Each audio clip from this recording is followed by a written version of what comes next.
Bet on Bears fans, another edition of the Chicago Bears podcast coming your way. Pat the Designer Shea Norling in here on a Monday. We got to talk about the extension that seems to be, in my mind, oddly controversial around Chicago. Ryan Poles has been extended, ladies and gentlemen. The Poles are extended. And 2029, he's going to be here for the long term. They pair him up with Ben Johnson. Want to get Shea's thoughts on it. Very fiery on the Ryan Poles situation. How you feeling, Shea? I don't know. Fiery's not the right word.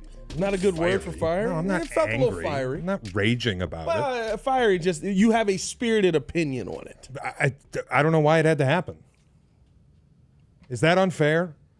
Like, we can just dive right into it, I guess. Well, Bears podcast brought to you by the Advantage Dealer Group. Find your next Chevy, Toyota, or Acura. Drive off in under 60 minutes, and they'll make your first car payment. Also brought to you by the Hard Rock Casino in Northern Indiana, located 30 minutes from Soldier Field, exit 6, I-80-94. All right, let's get into it. What about the extension do you feel didn't need to be done now, knowing this is usually how these things go? All of it, because I don't care about the alignment thing. Like, I'm sorry, Pace and Nagy were aligned.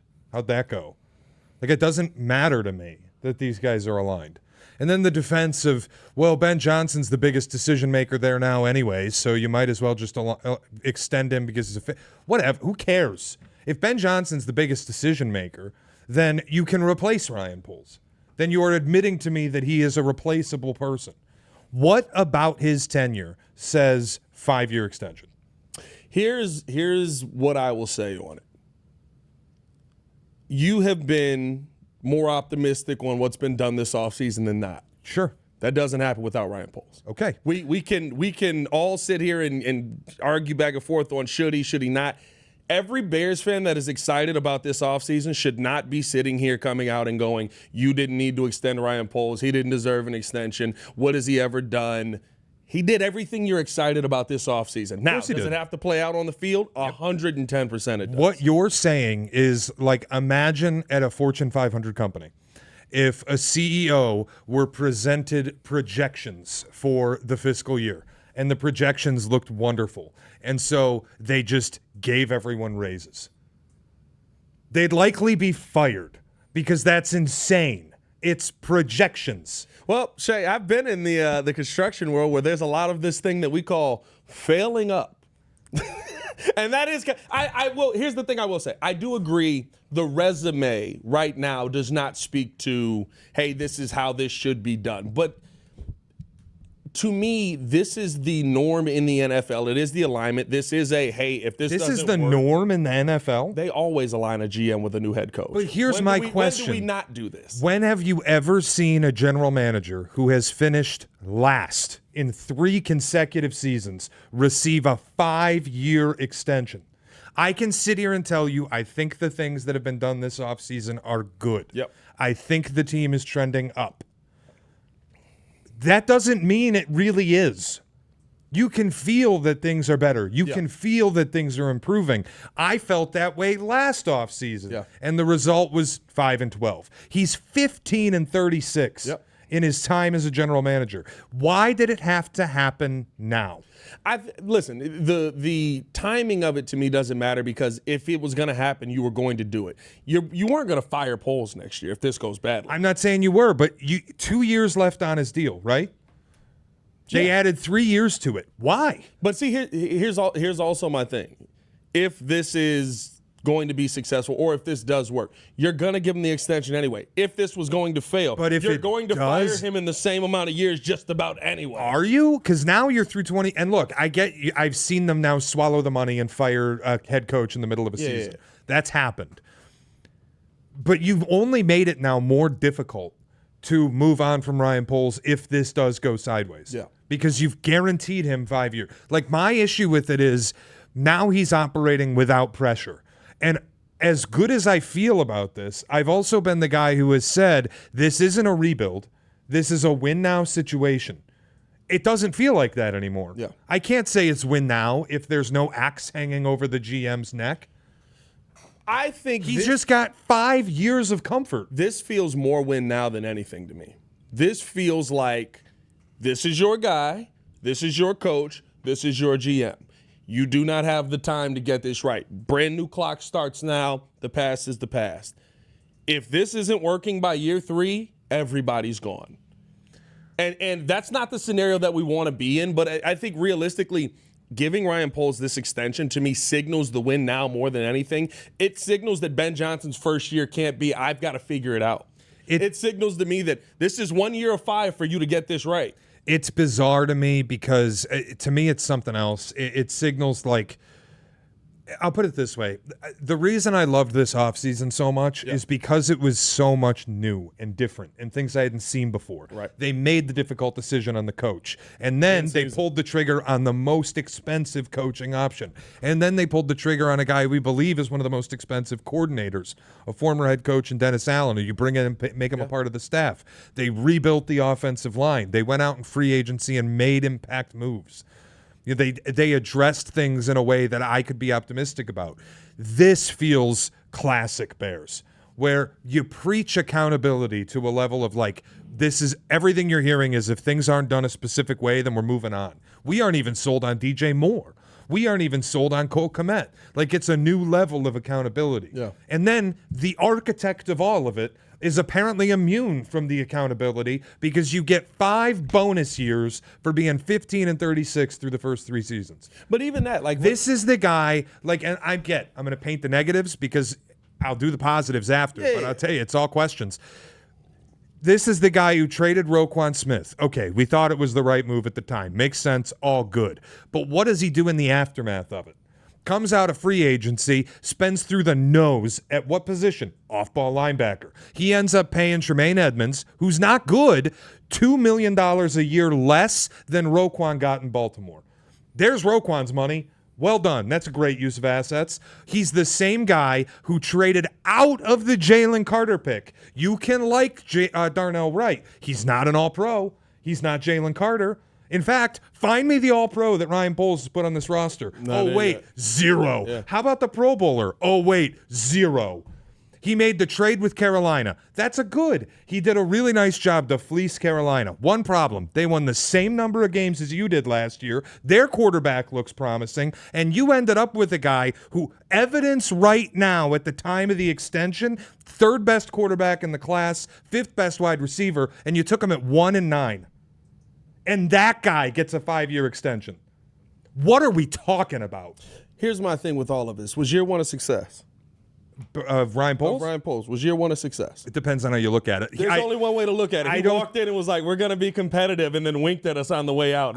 Like he was trying to tank. I don't think you can ever call a 3-14 season a success. But it wasn't a failure because the goal was reset it. The goal was get as high a pick as you can. Year you 2 end up with the number 1 pick. Year 2 was a failure. Year 2 was a failure. Year 3 was an unbelievable failure. Year 3 was a failure. That I agree with. But when we bring up the win-loss record, there's a lot of losses in a year where you basically went, we're not competing. Sure. Yeah, like that adds to the win-loss record. The thing for me with the Ryan Poles story, I agree with you. It is very incomplete. And maybe you didn't have to do this now, but I don't think anything changes by you doing this now. If he plays out the 2 years, he's going to be on that same hot seat that the 2 years would have had. If 2 years into this, they suck. Nothing changes. We already see Kevin Warren is very willing to walk in a room and go, you don't have a job anymore. He gets everyone in the room and goes, hey, we got to make sure that you guys understand Matt Eberflus can't be here anymore. So I don't think giving him this extension changes anything unless they have the success that ends up making it worth it. The losses are, if you're 2 years into this and you're still winning 5 games, we're talking about probably firing the GM after those 2 years and maybe keeping the head coach around. But again, then why did it have to be done now? If the conversation remains that 2 bad years means you're fired anyway, then you didn't need to extend him. He had 2 years left. Killing an unnecessary story. What was he going to do? Quit? No, it kills an unnecessary story of you get into training camp, hey, you haven't lined up your head coach, you haven't lined up your GM. The Bears have gone through. Who cares? Literally, if this was a if you don't do this contract, everyone would care if you got into camp and you played out a season and you're like, hey, so how many? Because remember, before this, the reporting was this was his last year. I can only speak for myself, but I wouldn't care. And I can say that because I'm also the guy who has said this is a win now year. Yeah. And if things go sideways, get Ryan Poles out of here at the yeah. end of this season. And now that's just off the table because they've decided to give him 5 years. But to me, like I said, to me, the signal that is happening is this is not ramp-up period time. This is not, hey, you got to figure out how to play quarterback, or we got to figure out how to get everybody lined up like Matt Eberflus. And I think Ben Johnson has echoed that, right? Whenever people bring up anything to Ben Johnson, hey, you never had a 4,000-yard passer. Watch this year. Hey, you never had a 30-touchdown QB. Watch this year. Like the way the Bears are operating is there's no way back. And we've begged the Bears to operate this year for years. Act like your back is against the wall. Act like you need to go all in. This is the all-in move. Hey, this is our group. This is our GM. And you bring up the Nagy situation with Ryan Pace. As much as we hated it by the end, that's 2 playoff appearances and a 12-4 record, 8-8, 8-8, and you were 6-11 by the end. The biggest reason, of course, Vic Fangio leaves and Matt Nagy couldn't figure out how to ever run the football. I don't think you're dealing with that situation here, though. If you have that 12-4 season with Caleb Williams, are you scoring a little bit more this year? Is the offense a little bit better? Okay, but they haven't had the 12-4 season. We got to see it, 100%. They extended him over the weekend when they haven't had a 12-4 season. They haven't had the productivity offensively. They don't have the Caleb Williams we all thought they would have. Like, they extended him at a moment where everything you just talked about is wonderful, but it's still pie in the sky. 100%. None of it has happened. Yeah. That's the part that bothers me. And I can feel like the offseason as a whole was a ramp up. We are going to win. We're trying to win right now. We didn't hire Ben Johnson to mess around.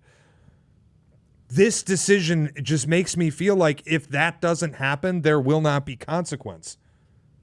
That's where I'm there. I think but that's I'm only where we differ. I'm only talking about year one now. Because I thought Ryan Poles' seat was hot entering this season, and now it's not. Well, and I don't think that's right. You are you cooled off his seat because you liked the offseason. He won the offseason a year ago. They went 5-12. He's picked in the top 10 every year that he's a GM. Yeah. He's finished last in the division every year that he's a GM. And maybe that wouldn't bother me so much if I really could explain it away as, well, he was just tanking. But he's also the same guy who got on a podium, said we're going to take the North and we're never going to give it back. Talked about the offensive line last year as being the deepest position group he's ever worked with. That was crazy. And then it was a disaster. Maybe he was talking about, like, played around. The part that was crazy. The part of this that does bother me, dude, is like he's, frankly, a little arrogant. Yeah. And he has no success to hang his arrogance on, but now he's got money and years to put his arrogance on.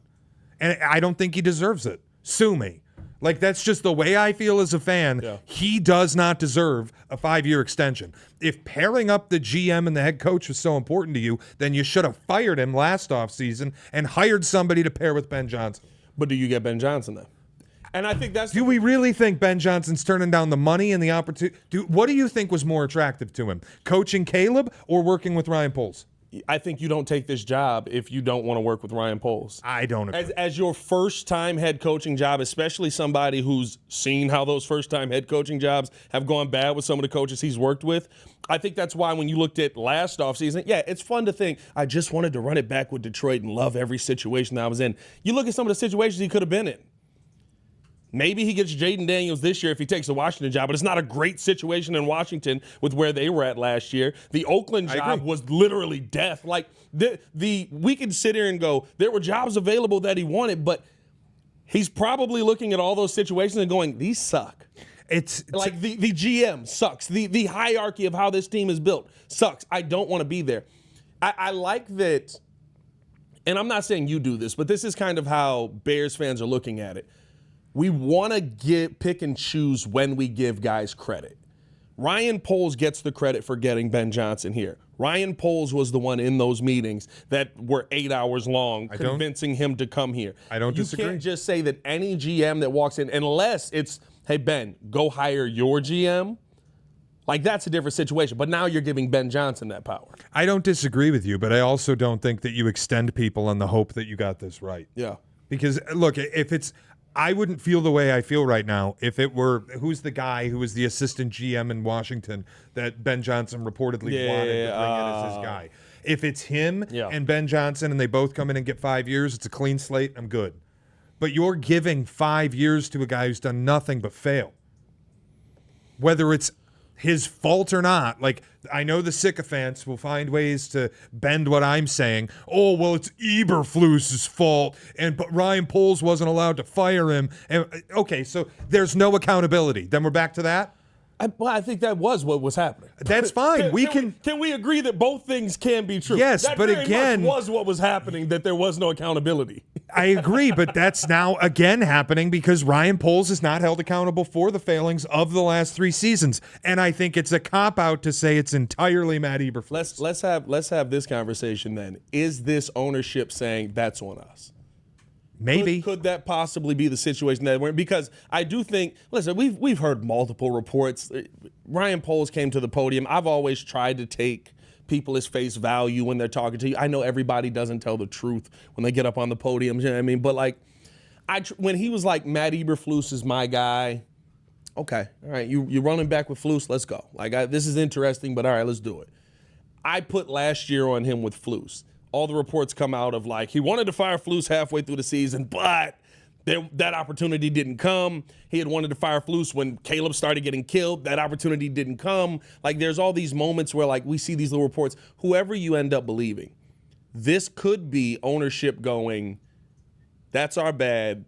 We're the ones that hamstrung you, because Flus was hired, 2 days after Poles got in here? Yeah. Heck of a coaching search. I think it's I mean, like, heck of a coaching search. I think it's way less likely that ownership is having some come to Jesus moment than it is that they're just doing the classic thing they've always done and trying to retrofit themselves into being the Steelers or the Ravens or pick your model of stability organization without the realization that stability comes from success. Yeah.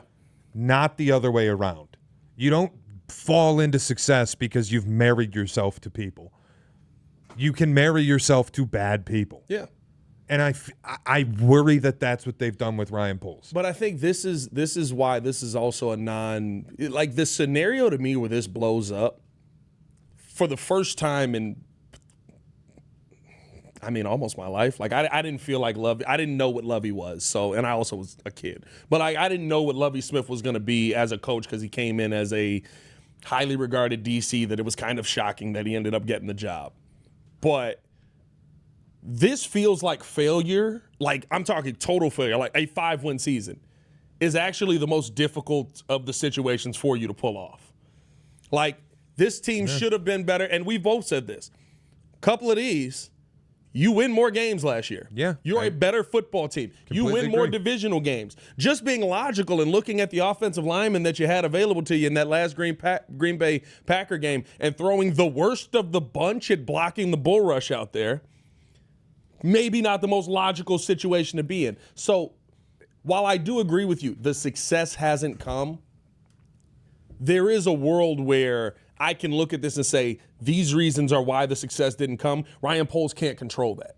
He can't control Matt Eberflus giving up 15 yards on a Hail Mary. He can't control some of the most, we watched over the last 2 years some of the most unexplainable coaching decisions in our lives. Yeah, it's just, but then you're handing out money on ifs and buts again, where it's like, if this had gone differently, then X would have happened and we'd feel better about it. So here's the money. Like, to me, I just think about it where I'm sitting and in my job, and imagine if Cap and J Hood were the least listened to show in the city. Nobody's tuning in. Yeah. And then I get a meeting with our boss, and Danny's like, well, if you had done this topic differently, or if you had done this hour differently, we would have been the most listened to show in that hour, but you didn't. But if you had done it that way, and because of that, and we think you're going to do that in the future, here's a $5,000 raise. Yeah. That's what I feel like is happening.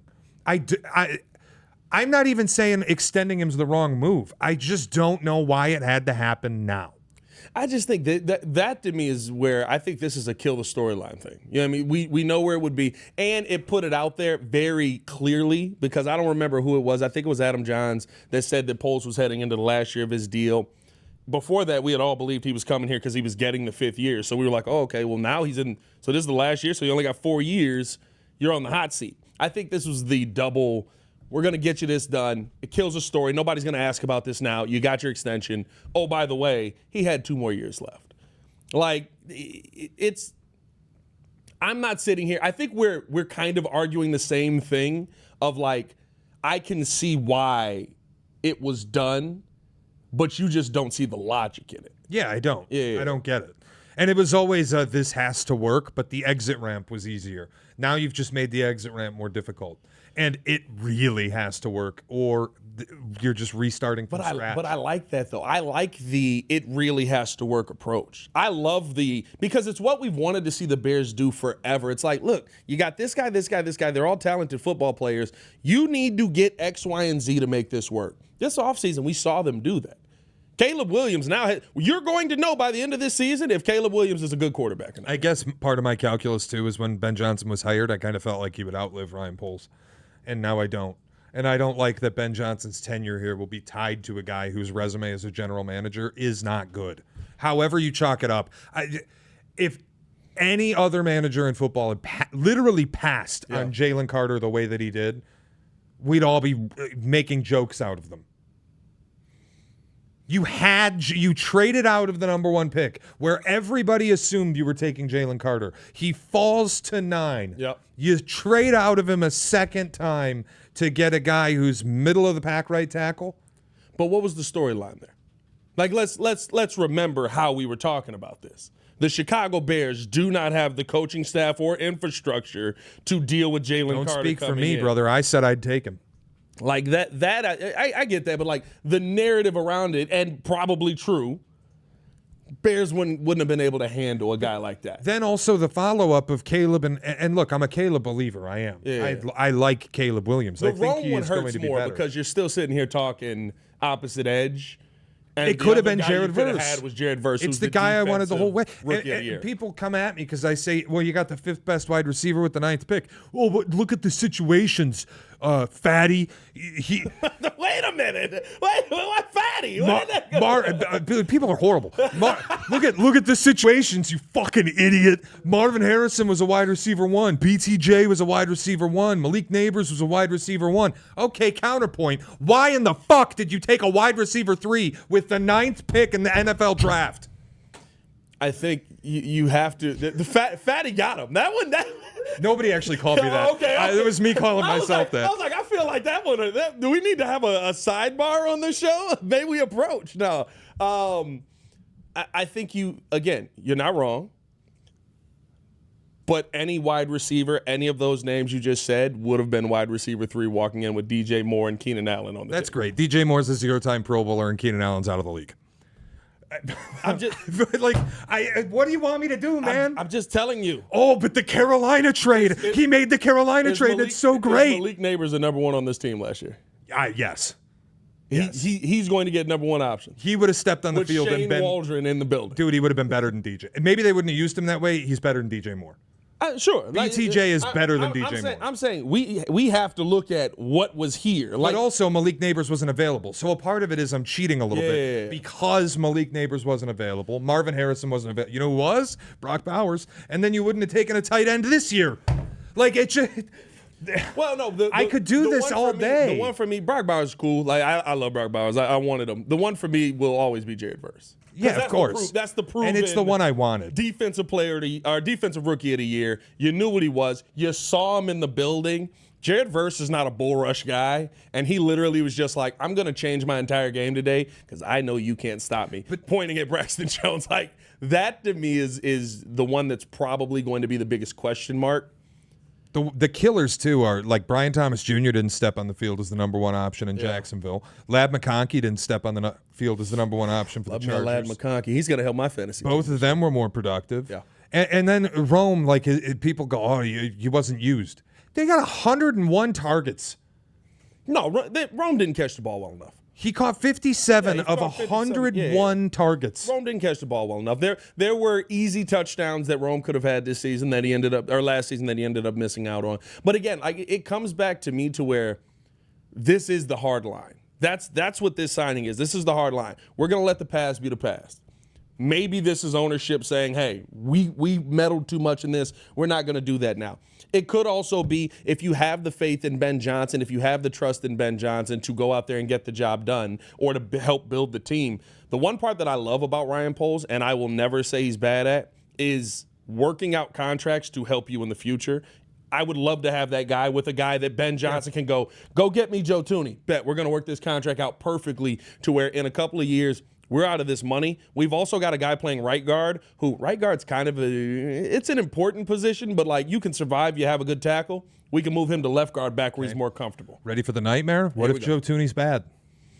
If Joe Thuney's bad, like what GM wouldn't have taken Joe Thuney? I get it. There are 32 GMs in the NFL. We're not doing the what if Joe Thuney's bad. I'm making a point because I always hear, like, I'm going to full circle this. I always hear about how great Ryan Poles is on the cap sheet and how he structures contracts. That's wonderful.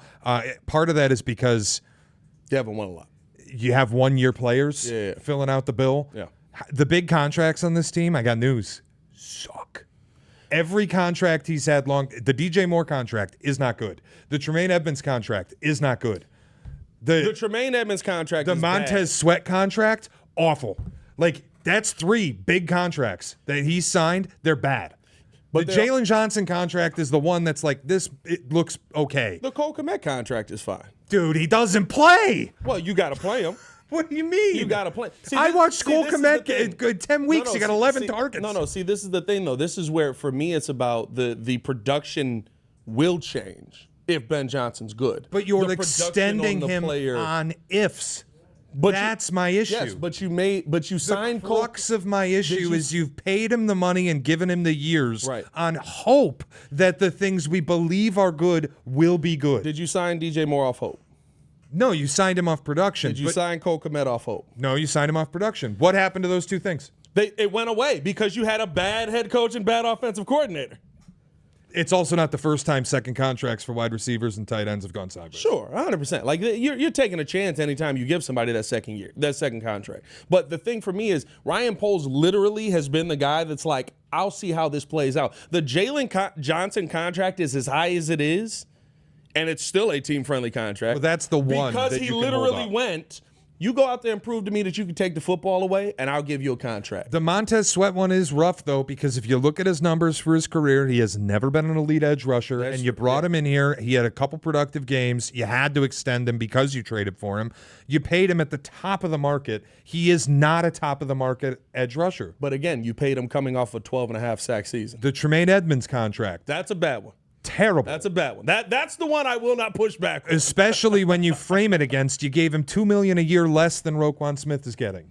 But the big thing about that was Tremaine was coming off Pro Bowl season, but he's played horribly. That is the worst contract. But then it's also him and TJ Edwards for the same amount of money as Roquan. I can sit here and say, like, I understood why you paid DJ Moore. I understood why you paid Cole Kmet. But then when the year plays out the way that it did, I don't get to let the guy off the hook who paid them because they weren't productive for other reasons. I don't think it's you're letting them off the hook. I think it's just... And you drafted a tight end to replace the one you just paid $50 million. Well, you can get them off the books next year. We left it team friendly. Like, it's just the whole...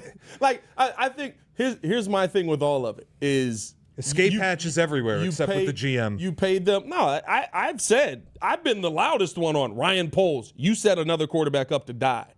This offseason, he didn't. If these moves don't work, the one thing that I can say about Ryan Poles is you took the biggest swings you could take.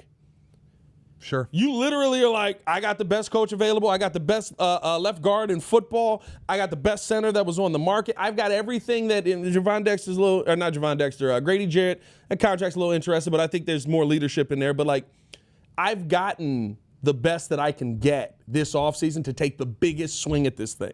If it blows up in my face, it blows up in my face. And I think that's the world that the Bears are operating in. And that's a world that Bears fans have been begging for the Bears to operate in forever. So it's weird to me when now it's like, all right, pressure's on, here's the money, go do it. That everybody's like, oh God, why would we lock ourselves in to where this is the only path forward? This is what we want.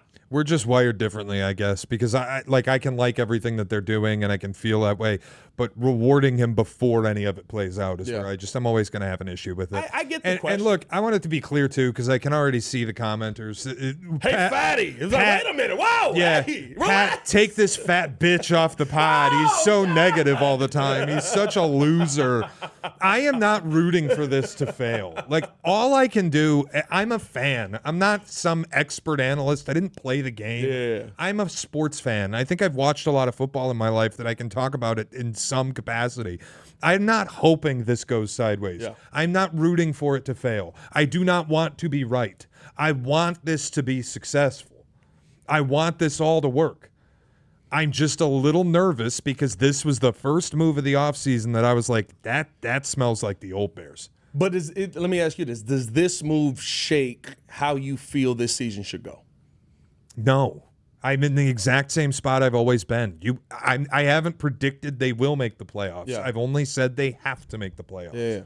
My thing now is like, I thought it was make the playoffs or else. Or Ryan Poles gets fired. Now it's make the playoffs, and if you don't, then we'll just keep going. That's where I struggle with what you're saying, where you think the pressure's up. I don't. Because I felt like it was, we've seen enough to let you get another crack at this, but make no mistake, you are in the stockings. The guillotine is being armed. We're ready to go here if this doesn't work. And now it's, if this doesn't work, you have 4 more years. Yeah. Well, we'll see. That part of it bothers me. I truly think, and I talked about this morning on the breeze, like, if a Matt Nagy scenario plays out, where, I mean, Matt Nagy's record with the Bears is not bad.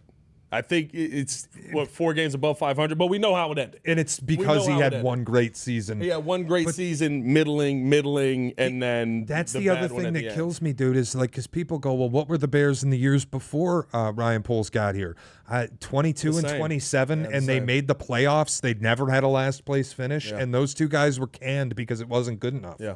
Now you're telling me that markedly worse than the 3 years before he got here is acceptable to the point you're extending him for 5 years? But this was Ryan Pace.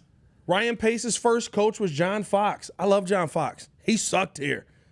The only thing John Fox did was, I think it was the last year he got Vic Fangio in.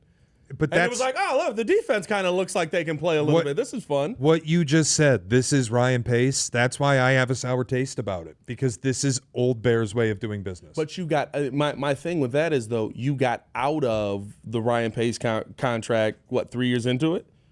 Like, it's not like they're going to sit here and go, yeah, you have all the time in the world to get this thing right. You went 12-4, 8-8, 8-8, and it was over. But it's also the way. And that last 8-8 literally was like, you better find the quarterback because of all of these other decisions you made, or we're getting you out of here. It's just the way I'm wired, man. Yeah. I wanted, for Ryan Poles, I wanted this year to be do it or else. And now I don't get that. Is this even a hot seat year, though? I think it was. I thought it was. 2 years Clearly, left? I was wrong. With it wasn't a hot seat year. But, well, no. Even if you got 2 very years left, rarely in the NFL do people make the final year of their contract. Yeah. It could have been. It could have been hot seat. And now it's not. Now I feel like he's got 3 years promised to him, and I don't think he deserves that. Yeah. Sue me. If this had gotten done the second week of October. You always say sue me. Someone's going to send you a letter. Someone's going to send you like that Pete. Not like I'm doing anything actually litigious. But if this had, like, if we're in October, we're 2 weeks into October. Yeah. And I'm being pried away from watching playoff baseball because Ryan Poles got an extension and the Bears are 6-2. That's good news. Let's go. Yeah. Let's move. But it's not. Nothing. Ben Johnson has not coached a game. Joe Thuney hasn't taken a snap here. Yeah. Darnell Wright, I must have missed his All-Pro selection. The running back room is terrible. Yeah. You haven't seriously addressed the defensive line. The quarterback you took number 1 overall, at best, is the 3rd best quarterback out of that class right now. At worst, 4th, depending on how you feel about Drake May. Yeah. J.J. McCarthy, a looming question mark behind him. Michael Penix, a looming question mark behind him. The wide receiver you took has not met 9th overall pick billing, not even close. Nope. And any excuse you want to give it, well, he was a 3rd option. You shouldn't take a 3rd option with the 9th pick. I don't think that should be controversial. Again, I agree with that. Like, that's one of those where it's like, Jared Verse was there. You also had just signed Keenan Allen, 48 hours before? The guy who signed Nate Davis, the guy who traded for Chase Claypool, the guy who extended Montez Sweat to elite money. That's the guy that you're extending, and that I'm being told I'm just a hater because I don't like that it got done right now. Yeah. That's the part I can't fathom. I can't wrap my mind around a Bears fan that's looking at this and going, this is what we wanted. It is? I don't know if anyone says, well, maybe some people do. I don't know if people are saying it's what we wanted. I think it's what we expected when you bring in a new coach. That's the thing for me. When and maybe there is a scenario that I'm not thinking, but is there a scenario where a GM hired a new coach and they were just like, yeah, figure it out, we'll see? I don't know. I don't have that off of the top of my head. And again, that's another example of even when they do this the right way, the way we want it done, maybe? It feels like they're doing it a little backwards. Yeah. We'll see. We'll see what ends up happening. Listen, it all matters on the play on the field. We got training camp coming up at eight days away from training camp, so we'll get to see how this all starts to play out here, and I'm sure Ryan Poles will have a little bit of a bigger walk in his step now with all that money in the right pocket. Well, I hope he just wins more games. I want to see some playoff football. I'd like to see a division title. I'd like to actually take the North and never give it back. I'd like to, play into mid-January. I think that would be fun. I'd like to not finish last for the first time in this guy's tenure. And then I would like to pay him. Paying him before all of that? He's paid already. You can't pay him again. No, listen. The one thing that I'm really hoping happens is a lot of GMs start like this, right? You come in, you got to tear some stuff down, you got to figure it out. Everyone wants the pitchforks are at the door. What's he been there 3 years now? This is going on 4th year for him. 4th year's go time. I think the flip side. And some of the 4th year stuff is usually when it's like you don't remember the first 3 because it's like, oh, this guy kind of figured it out. Even that's too long. Yeah. And look, maybe Ryan Poles was the key to getting Ben Johnson. I'm probably never going to believe that. I think you probably could have gotten Ben Johnson if you were behaving Just seriously. having Caleb Williams. Financially, you have Caleb. If you got a guy he wanted to be the GM, because frankly, 4 years is too long. And the example I'd give you is the one that occupies the NFC North and has taken the NFC North and doesn't intend on giving it back. Brad Holmes was hired in year 1. He ripped it down to the studs. They went 3-13-1. In year 2, they went 9-8. In year 3, they went to an NFC title game. That's how quickly it should happen. 3 consecutive last place finishes. I don't care if you were married to the coach. I don't care if the quarterback situation was mucked up. There is no way that I, as a fan, the way I operate. I'm not telling you to operate the way I operate. Yeah. You're happy to do whatever you want. I don't have to understand you. You don't have to understand me. But for me, 3 years where you finish last every single season, get out. That's how I work. Yeah. I'm not as quick trigger as you with it, because I do think usually the 3rd year is when we see players flourish. This is when Ryan Poles' first draft class is basically all in their 3rd year, right? So this is going to be the opportunity for them to. No, this is his 4th year for his first draft class. This will be the 4th year for his first draft class. Granted, his first draft class is the one where he didn't have a first-round pick. So we got Jaquan, who. We'll see. Kyler Gordon, who just got extended. Braxton Jones out of the 5th round. A lot of nothing. Yeah, 5th round, though. But then you for every Trevon Dexter, who's a good player, but let's pump the brakes. There is a Jalen Carter. That's always been my thing. The player you passed on is questionable. There's the decision to not take Jalen Carter. Yeah. There's also the decision to take Zach Pickens. Yeah. The punter stands out to me with Bucky. Yeah, the Torrey Taylor pick. My God. I will never meaningfully addressing running back, and the one time you did it, you paid top dollar to DeAndre Swift. Yeah. Go figure. Yeah. Oh, it took you 3 years to figure out you should rebuild your offensive line. You still haven't rebuilt the defensive line. What exactly am I supposed to be so primed up about that I'm not questioning a 5-year deal?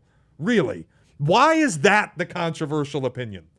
I don't think it's that you shouldn't question it. I think it's just I expected it. So I'm not as by the way, we started this off by saying I don't know if I'm fiery on it. I'm not as fiery as you on this. I'm that's full circle right there. This is 100% what I expected when you hired a new head coach. I'm more fired up about the way that my opinion on it is being framed as I'm some hater. No. I don't look at it that way. I'm just looking at it factually with what's played out. The questions are valid, and the questions are going to be valid until wins come. You haven't won. That's all that matters. When me and J-Mac went live on this on Friday when the news broke, like J-Mac just kept coming back to the same point. Wins and losses. You don't have them. Yeah. I get it. In year one, you tanked. That's great. That was 4 years ago. You don't have them. So, or the best is when I say, well, you might have potentially gotten the fourth best quarterback in the draft with the number 1 pick. And then people are like, oh, you're just rage baiting. You're just rage baiting. That's nonsense. What are you, smoking crack? And I'm like, it's in front of you. You can look at it. Jaden Daniels, better. Bo Nix, better. Drake May, there's an argument. Like, it factually, those two at least are true. 100%. So at best, he's 3. Yeah. You are the same fan base that got all pissed off because I said Justin Fields wasn't good. Now you're telling me that I'm not allowed to say factually Caleb Williams is at best right now, the day they extended him, the 3rd best quarterback in the class. That's what he is right now. Yeah. You're extending him on hope. Hope isn't a strategy. There's not a business in America that would let their CEO finish last in the field 3 straight years and give them a 5-year extension. Hey, Shea, I can name you 5, and they're all here in Chicago. They're all of our sports teams. The Chicago Bulls, the Chicago White Sox, the Chicago Cubs, the Chicago Bears. I'm telling you, I can give you 5 right off rip. They're all billion-dollar organizations. This town, man, it's just... Oh, we have been tortured. And again, guys, I hope that it works out. I hope Poles is great. I'm rooting for him. I want nothing but success for him. I'm never going to like the way that this went down, but I hope that it's all a moot point and a dumb argument that we can laugh about in 5 months because the Bears are playing playoff football.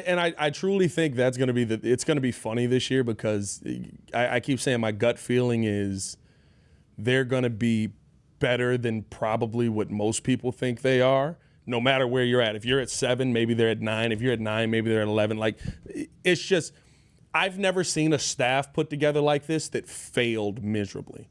Like, Ron Rivera's staff seemed like a tinderbox when he was in Washington. It was like, well, there's a lot of question marks here, but it's pretty star-studded, but like, we'll see what ends up happening. And I believe they made the playoffs the first year he was there.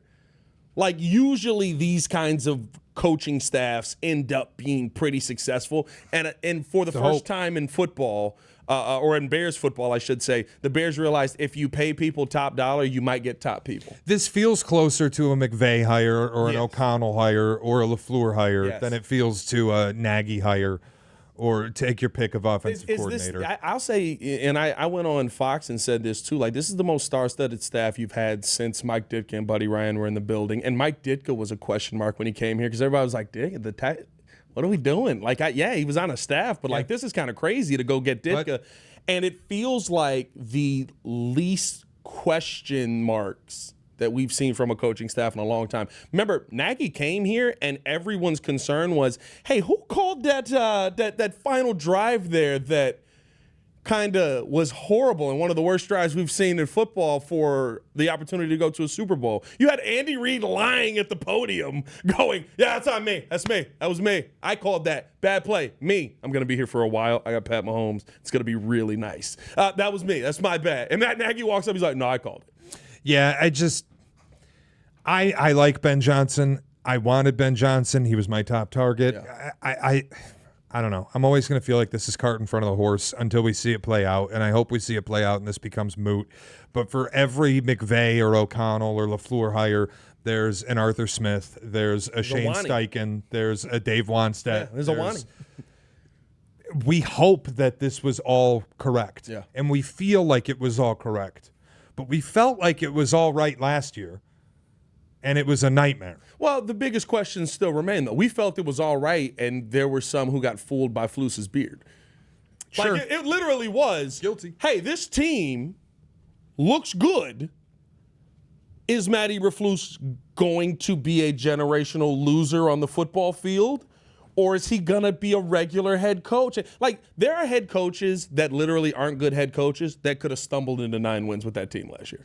Yeah. Like, that is a fact from what we saw. I think it's more likely to go good than bad. Yeah. I think it's going to be very prosperous and successful, but I wouldn't extend people because I think that way. Right.